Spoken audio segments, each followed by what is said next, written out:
मधुमिता का परिवार कोलकाता के एक छोटे से मोहल्ले में रहता था। वह 3 भाई बहनों में सबसे बड़ी थी। उनके पिता सुभाष बाबू एक सरकारी कर्मचारी थे और मां लक्ष्मी देवी गृहिणी थीं। मधुमिता के पिता का मानना था कि लड़कियों को सिर्फ घर संभालने के लिए तैयार किया जाना चाहिए, जबकि लड़के पढ़ाई और नौकरी के लिए। इस सोच के चलते मधुमिता को अपनी पढ़ाई बीच में ही छोड़नी पड़ी और उसे घर के कामों में मदद करनी पड़ी। मधुमिता का सपना था कि वह भी अपनी सहेलियों की तरह पढ़ाई करे और खुद के पैरों पर खड़ी हो, लेकिन पिता के सख्त रवैये के कारण वह अपने सपनों को दबाने लगी। घर में उसका काम सुबह से रात तक चलता रहता। खाना बनाना, सफाई करना, छोटे भाई बहनों की देखभाल करना, यही उसकी दिनचर्या बन गई थी। मधुमिता ने अपनी मां से कई बार बात की कि वह भी पढ़ना चाहती है, लेकिन उसकी मां ने भी उसे समझाया कि घर के काम सीखना ही उसके भविष्य के लिए जरूरी है। मां का कहना था कि घर संभालना ही एक लड़की की सबसे बड़ी जिम्मेदारी होती है। मां की बातों से मधुमिता का दिल और टूट गया, लेकिन वह कुछ नहीं कर सकती थी।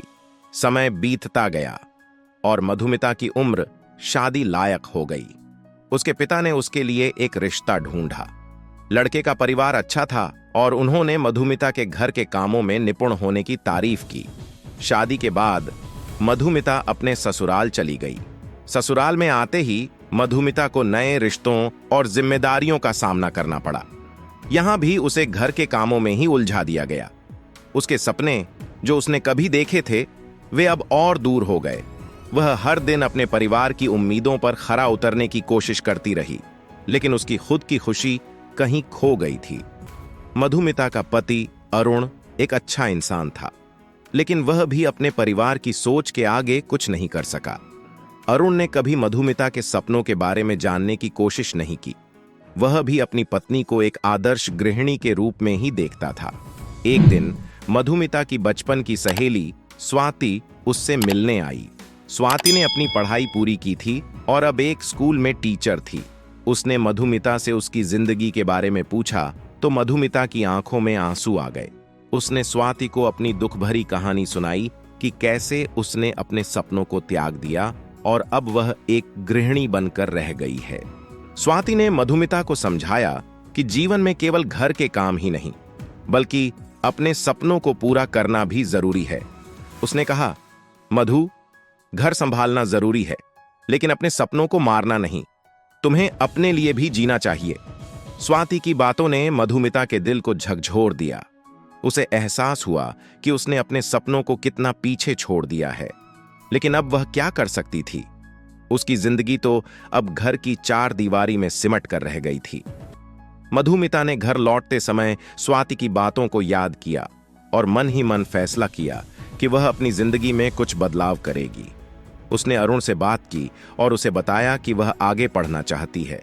शुरू में अरुण ने इस बात को हल्के में लिया, लेकिन जब उसने मधुमिता की आंखों में सपनों की चमक देखी तो उसे एहसास हुआ कि उसकी पत्नी ने अपनी जिंदगी को कितना कुर्बान कर दिया है। अरुण ने मधुमिता का साथ देने का फैसला किया और उसे आगे की पढ़ाई करने की अनुमति दी। मधुमिता ने खुद को नए सिरे से संभाला और अपनी पढ़ाई फिर से शुरू की। वह अपने सपनों को पूरा करने के लिए दिन रात मेहनत करने लगी। उसने अपने घर को भी संभाला और अपनी पढ़ाई भी जारी रखी। धीरे धीरे वह अपनी मंजिल की ओर बढ़ने लगी।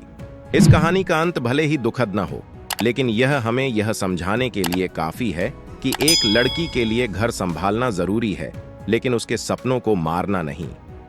घर ऐसा होता है कहकर उसे उसके सपनों से दूर नहीं करना चाहिए।